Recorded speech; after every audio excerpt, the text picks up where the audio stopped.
Super bizarre and crazy are great ways to describe the minions, and the theories surrounding them are even crazier. Are you ready to discover the weirdest theories about the minions? Bombs. Would you believe that humans created the minions? We know that sounds completely crazy and doesn't even seem to make sense, since the first movie makes it clear that they appeared millions of years ago in the ocean. But actually, the minions are creations of radiation bombs that humans released into nature years ago. We'd have to explain a lot of complicated science to you, but the short version is that in the real world, time and space are connected, and this theory says that when atomic bombs exploded years ago, these creatures were created in the timeline because the bombs are smaller versions of the explosion that created our universe. We know, pretty bizarre, right? If this theory is correct, the minions were born in one part of our timeline and spread throughout all of human history. Can you imagine how weird that would be? We've got a lot more to show you about this topic. So grab your popcorn and get comfy on the couch. Another Cinewave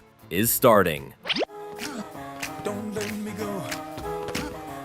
Only one. What if we told you that there is only one single minion? This is one of the weirdest theories involving the little yellow henchman, but it actually makes some sense. The theory says that all minions are just one brain divided into multiple bodies, which is why they don't have different personalities. All minions are the same because they are actually just one single being, and when they're talking to each other, it's really that mind talking to itself. If this theory is correct, then it would explain why they're all so similar and always think the same way. Maybe this new movie will explain it, since they're going to explore the monster dimension. If there's a monster with multiple eyes, why couldn't there be a monster with multiple bodies? It makes sense. Wife. There's a super creepy theory that says one of the minions, Dave, is eventually going to betray Gru by choosing his wife, Lucy Wilde. In the second movie of the franchise, we saw that Dave ended up falling in love with Lucy, and it was funny to see his feelings through the dreams he had. But what if Dave decides to turn against Gru and accept Lucy as his new master? That would be a strange development since minions only have one master. If that happens, we'll see a split among the minions, even though they're all part of the same family. Besides, Dave knows he can't be with Lucy because she's human and she's married. So if his feelings of love don't go away, maybe he'll want to separate himself from his brothers. It's pretty weird to think about, but it's a very valid theory. Villains. Another super bizarre theory, but one that actually makes a lot of sense, says that the minions are the creators of villains. Since the first movie, it's been clear that the minions have existed for millions of years and that they always follow the most powerful and evil villain. But there's one problem. If they're older than every villain and always need villains in order to survive, then it's reasonable to imagine that the minions help create the most terrible monsters so they can later survive thanks to them. But why would it be that way? It's easy to imagine. The first thing the minions ever knew was evil, which is why they're always searching for a stronger master. But they're incredibly ancient, so they came up with a plan to always have a more powerful master every century. Does that make any sense to you? Children.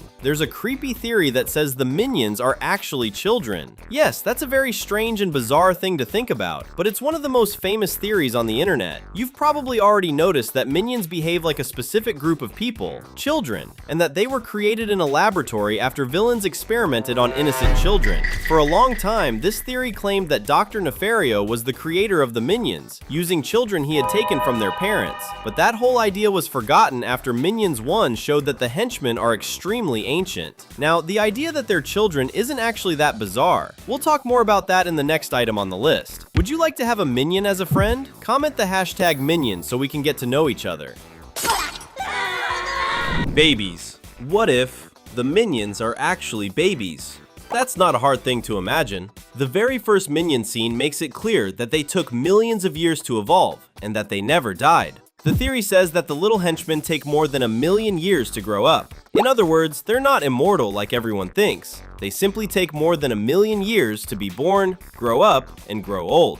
If this theory is correct, the minions will eventually become old, but it will take centuries for that to happen. Right now, they're just babies, which is why they're immature, because they behave like the child version of a species that lives for billions of years. Crazy, right? Disease. Another super bizarre theory says that the minions are actually the future of humanity, and that they're not a different species at all, but rather a virus from the past. We know that minion life began in the ocean, and that they evolved until they came out of the water. The idea behind this theory is that they're a type of disease that originated at the bottom of the ocean, and that their goal is to infect all life on Earth. In other words, people will become like the minions, and all life on Earth will be destroyed. Think about it. Why would they serve the greatest villains? The most likely answer is because they want to destroy everything. And why do they always end up causing the death of their master? The answer to that question is because they're evolving the disease. Could the minions actually be a form of virus or bacteria? That's pretty bizarre.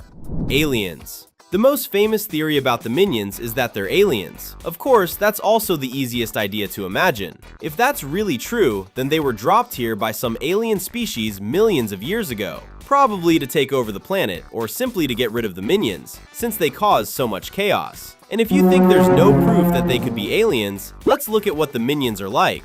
They live for millions of years, survive in outer space, don't look human, but they can talk. That sounds a lot like aliens, doesn't it? But even if that's true, there doesn't seem to be anything particularly impressive about this theory. They came from another world? Okay, but so what? They've been here for millions of years without doing anything to take over the planet. That's kind of boring. Banana. The word minions say the most is banana. Banana.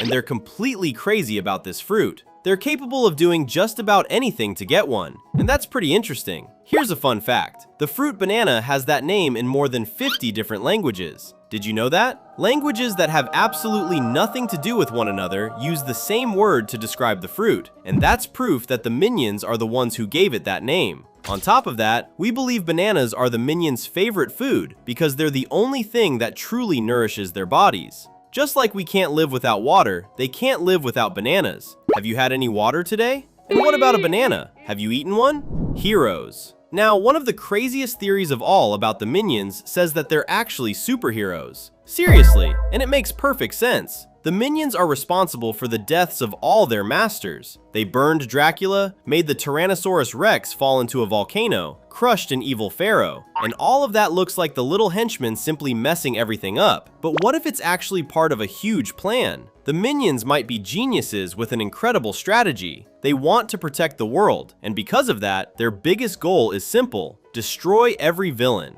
And there's a very good chance that's true, because they never destroyed Gru. For one simple reason, Gru isn't a villain anymore. The subscribe button is right there, waiting for you. How about clicking and keeping up with everything we post? Girls. Gru's girls are probably the reason he was never destroyed. At the beginning of the franchise, we discover that Gru is going through a lot of problems because he's no longer the world's greatest villain. The minions probably didn't destroy him during that time because Vector was taking over the position of top villain. But when Gru adopts the girls, the bad guy stops being an antagonist and becomes a hero. That's why the minions chose to stay with Gru, because he's the leader they've always dreamed of, a kind master who helps defeat villains in the future. Does that make sense? Do you agree? Mind. Earlier, we talked about the possibility that all minions are actually a single individual, but what if it's something different? What if they're actually incapable of thinking on their own? This super bizarre theory says that they share a collective mind because minions are incapable of existing as just one individual. In other words, they're multiple creatures sharing the same collective consciousness, like a beehive. That's why they're all so similar, and it's a really interesting thing to think about, don't you agree? It also explains why they need a boss. Just like bees are nothing without their queen, minions are nothing without a leader, which is why they see Gru as their king.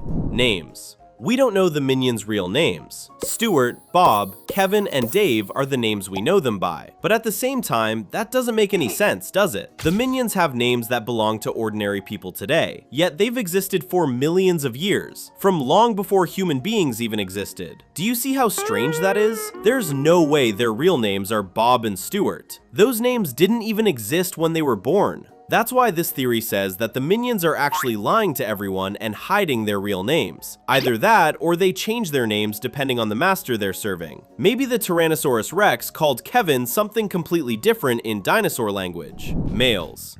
Have you noticed that all minions are male? We just talked about their names, and they're all boys. That's pretty strange, don't you think? The crazy theory about the minions is that they're actually like certain species of fish that change gender when it's time to have offspring. One example is the clownfish, the same species as Nemo from the Disney movies. These fish are all males until it's time to reproduce. Then, some of them become females. In the minions' case, it could be exactly the same thing, and it makes sense since many marine animals work that way, and the minions came from the ocean. Now we just need to figure out which ones are going to become moms. There aren't any updates about that yet, but you need to stay here with us to find out everything. The fun doesn't stop here. There are 2 amazing videos waiting for you on the screen. Thanks for watching, and see you next time.